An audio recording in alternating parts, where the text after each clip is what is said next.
going to discuss Molly McIntyre's return to American Girl with some pieces of her collection. My thoughts on it, how I feel, whether or not I care much, which is honestly not too much because I don't buy most of the historicals. I only like four of them, which are Addie, Josefina, Kaya, Melody, Nenea, and like Cecile. They are my favorites. Those were like six. But yeah. So I'm glad to see her back for a few reasons, though, because even though I'm not interested in her, if there's somebody who really likes her collection is new to AG, the scalper prices on eBay for her retired items that they've sort of re-released is expensive, like more than AG retail prices. Like they want to charge $60 for her dog, and like I think I've seen upwards of $100 for her dress and some of her dresses and clothing. So yeah, Molly's pretty expensive collection. You can sometimes find Molly's pretty cheap, or sometimes like you can't tell if they're a Molly or a Truly Me that's been mismarked, you know? I don't know, she's kind of not the most unique looking doll in some cases.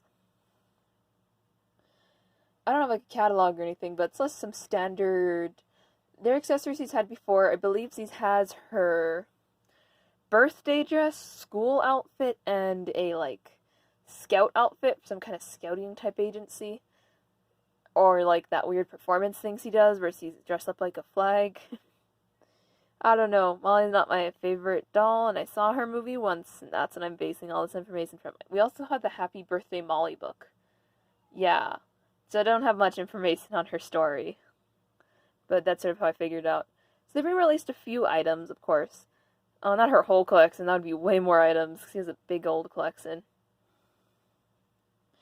But, like, I'm happy because there's going to be a lot of collectors who aren't going to have to pay, like, scalped eBay prices. They're just ridiculous for those pieces if they want them anymore, and they can get them without damage and sort of guaranteed authentic through the AG website, which is something that you can't always do.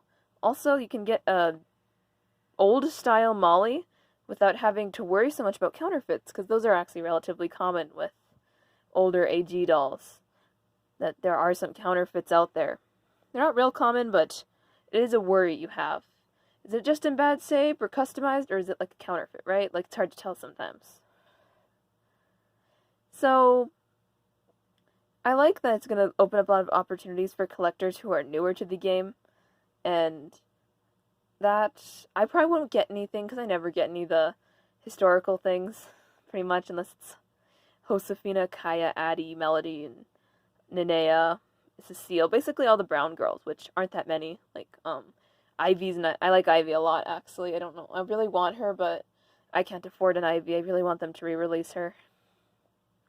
I am disappointed there's no Emily to some extent, because I kind of think Emily's a cute doll, and they don't really have a light red-headed character doll, and they haven't for a while, where they have like a story and something behind them that you can get into. Like, let's just say the meat and potatoes of the story is nice to have sometimes. I don't even have, like, Truly Me's are great, but even then I'd still prefer the dolls that have stories behind them. I was a little hopeful about the best friend thing, because they're sort of doing it more and more now. Like, they're doing sibling dolls and like, friend dolls, I guess. The World by Us line doesn't have a main character. They're all the main character, for context, but yeah. They're starting to do that stuff again, so I kind of thought maybe they'll bring back her friend, but they didn't, so I sort of figured. I was kind of hopeful, because if they bring back her friend, what if they bring back Ivy? And I like Ivy a lot, and I don't think I'll ever get Ivy again. She's really cool, though. She's like a unique Jess mold, which is why I really like her. And she's unique for a few reasons, slightly modified eye sockets and things. Anyway, tell me what your thoughts are on the Molly re-release. Will you be getting her? Do you already have Molly? How do you feel about the fact that they changed nothing? Do you like that they kept it mostly original from what I'm seeing so far? Or do you want them to be a little more unique with their re-release? Like, subscribe, and comment. And bye. If that's at the end of the video, just comment, where's Emily?